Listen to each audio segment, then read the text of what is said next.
My appendix bursts, my parents, my brother, and even my fiancé are all too busy celebrating my sister's birthday. I'm outside the operating room, frantically calling every family member I can think of to sign the consent form, but every call is either ignored or hung up on. After hanging up on me, my fiancé, Joel Graham, texts back. Sophie, stop being dramatic. It's Yvette's 18th birthday today. Whatever it is can wait until after the party. I quietly set my phone down and sign the consent form myself. It's the 99th time they've chosen Yvette Norton, my sister, over me. This time, I choose not to care. I'll stop letting their favoritism hurt me. Instead, I'll do everything they ask of me without complaint. They'll all think I finally learned to be obedient, and they'll never realize that I'm preparing to leave them for good. I stayed in the hospital for 3 days, and for those 3 days, my phone stayed silent. I didn't receive a single call from my family. I didn't call anyone either. I didn't scroll through their Instagram feeds like I used to, trying to keep up with every little update in their lives.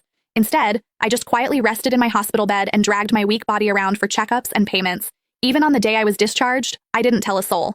I simply packed my own things, endured the pain in my abdomen, and slowly made my way home. When I pushed the door open, the laughter inside the house abruptly stopped. Everyone was gathered in the living room. My fiancé, Joel, was sitting beside Yvette with his arm casually draped around her shoulders. The moment he saw me, he pulled his hand back and gave me an awkward smile. Soph, you're back? Where have you been these past few days? My brother, Joshua Norton, let out a cold snort. Where else would she have gone to? She just didn't want to show up to Yvette's birthday party. She always has to ruin things for her since she can't stand seeing Vivi happy. I didn't say a word. I just headed straight for my room. Joshua seemed surprised that I didn't argue with him. Normally, whenever he accused me of being selfish, I would break down in tears and desperately defend myself. But this time, I'd kept quiet. My mom rushed over to me with a glass of juice. Sophia, we were so busy with Vivi's birthday the other day that we missed your calls. Don't be mad at us, okay? She placed a glass of mango juice in my hand. Although my heart had long since stopped expecting anything, it still ached faintly. I was allergic to mangoes, but Yvette loved them. There was always mango-flavored food and drinks in the house because of that.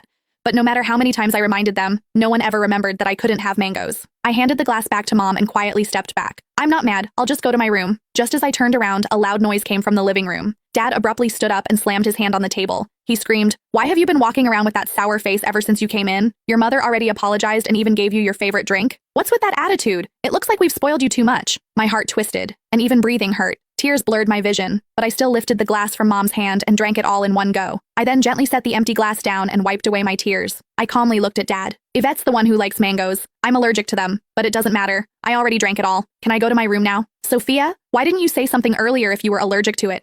Who told you to drink it? You're so stubborn. Mom panicked and quickly patted my back. Dad looked embarrassed, but he still harshly replied, "You could have just explained yourself. You've always had that unlikable attitude. You're nothing like Vivi. She knows how to communicate." Yvette's voice drifted over from the couch. "Dad, don't say that about Sophia. You'll make her sad." She sounded gentle, but the smugness in her eyes was impossible to hide. Yvette had always used my dullness to highlight her perfection. No matter what it was, she loved comparing herself to me. She would only be satisfied when she got to trample me. I should have felt hurt, but